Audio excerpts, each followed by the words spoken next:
Samantha Ruth ప్రభు నిర్మాతగా మారి తన సొంత బ్యానర్ ట్రలాలా మూవింగ్ పిక్చర్స్ పై నిర్మించిన మొదటి చిత్రం శుభం.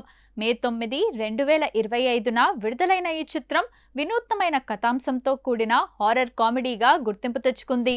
ఈ సినిమా మేకింగ్, షూటింగ్ కు సంబంధించిన ఆసక్తికరమైన విశేషాలు ఇప్పుడు తెలుసుకుందాం. నిర్మాణ విశేషాలు, దర్శకత్వం. సినిమా బండి ఫేమ్ ప్రవీణ్ కండ్రేగుల ఈ చిత్రానికి దర్శకత్వం వహించారు. ఆయన మార్క్, న్యాచురాలిటీ, కామెడీ ఈ సినిమాలు కూడా ప్రధాన ఆకర్షణగా నిలిచాయి. తారాగణం. ఈ సినిమాలో హర్షిత్ రెడ్డి, గవిరెడ్డి శ్రీనివాస్, చరణ్ పేరి, శ్రియా కొంతం, శాలిని కొండెపూడి వంటి కొత్త మరియు యువ నటీనటులు నటించారు. Samantha special role. నిర్మాతగానే కాకుండా సమంత ఈ సినిమాలో మాయా మాతాశ్రీ అనే ఆధ్యాత్మిక వైద్యురాలి పాత్రలో ఒక చిన్న మెరుపు మెరిశారు. షూటింగ్, మేకింగ్ విశేషాలు. 2000 కాలం నాటి సెటప్. ఈ సినిమా కథ 2000 ప్రారంభ కాలంలో భీమిలి నేపథ్యంలో సాగుతుంది. ఆ కాలం నాటి వాతావరణాన్ని ప్రతిబింబించేలా పాతకాలపు టీవీలు, కేబుల్ వైర్లు, ఆనాటి జీవన శైలిని చాలా సహజంగా సెట్ ద్వారా సృష్టించారు. వింతైన కథాంశం. టీవీ సీరియళ్ల పట్ల మహిళలకు ఉండే క్రేజ్ను హారర్కు ముడిపెట్టి తీసిన విధానం మేకింగ్లో హైలైట్గా నిలిచింది. ఒక ఊరిలోని మహిళలందరూ రాత్రి 9 గంటలకు ప్రసారమయ్యే జన్మజన్మల బంధం సీరియల్ సమయంలో దయ్యం పట్టినట్టుగా ప్రవర్తించడం అనే పాయింట్ మీద సినిమా నడిచింది. షూటింగ్ లొకేషన్లు. సినిమా షూటింగ్ మెజారిటీ భాగం వైజాగ్, భీమిలి పరిసర ప్రాంతాల్లో జరిగింది. అక్కడి సముద్ర తీరం, పాత ఇల్లు సినిమాకు ఒక ప్రత్యేకమైన విజువల్ ఫీల్ను ఇచ్చాయి.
సంగీతం.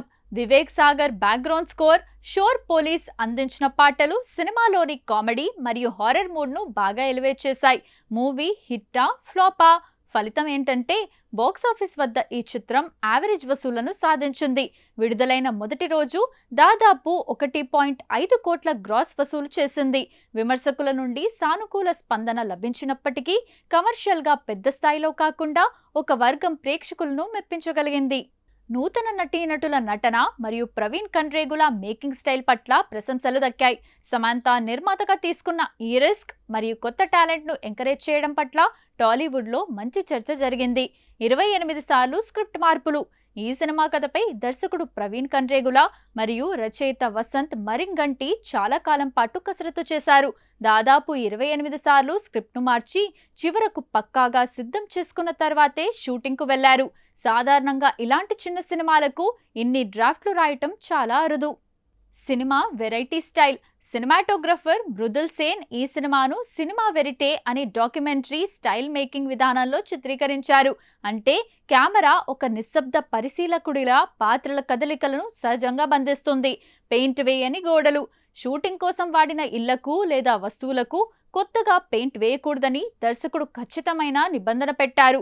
అన్ని పాతవిగా, వాడినట్టుగా ఉండాలని కోరుకున్నారు.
భీమ్లీలోని పాత ప్రపంచం సీమో కథ 2000 ప్రారంభంలో సాగుతుంది కాబట్టి స్మార్ట్ ఫోన్లు లేని కాలాన్ని చూపించడం కోసం భీమిలిలోని కొన్ని ప్రాంతాలను ఎంచుకున్నారు.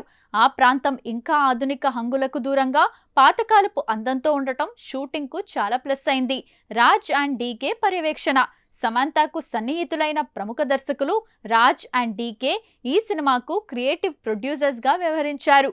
మేకింగ్ సమయంలో వారు ఇచ్చిన సలహాలు సినిమా అవుట్పుట్ మెరుగుపడటానికి చాలా దోహదపడ్డాయి. ముఖ్యంగా డార్క్ కామెడీ ఎలిమెంట్స్ పై వారు ప్రత్యేక శ్రద్ధ పెట్టారు. Actors work shops. కొత్త నటీనటులు ఎక్కడా నటిస్తున్నట్టు కాకుండా ఆ పాత్రల్లో జీవిస్తున్నట్టు ఉండాలని షూటింగ్ కు ముందు చాలా రోజుల పాటు వర్క్ షాప్స్ నిర్వహించారు. ఇందుకోసం సమంత స్వయంగా నటీనటులకు కొన్ని సీన్లలో ఎలా నటించాలో సలహాలు కూడా ఇచ్చారు.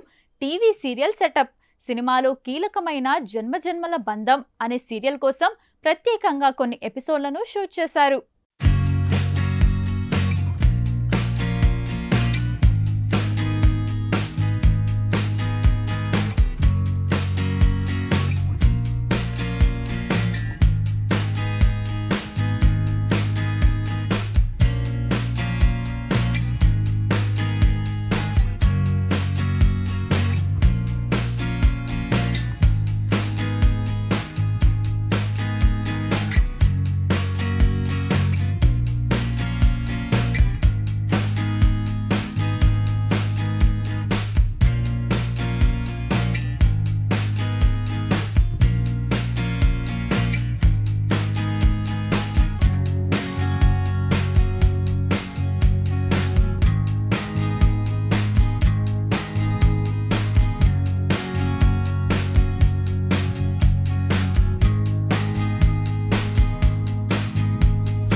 ఇక ఈ సీరియల్ నిజంగా 2000 కాలంలో వచ్చే సీరియల్ అలాగే అతిగా ఉండేలా మేకర్స్ జాగ్రత్త పడ్డారు.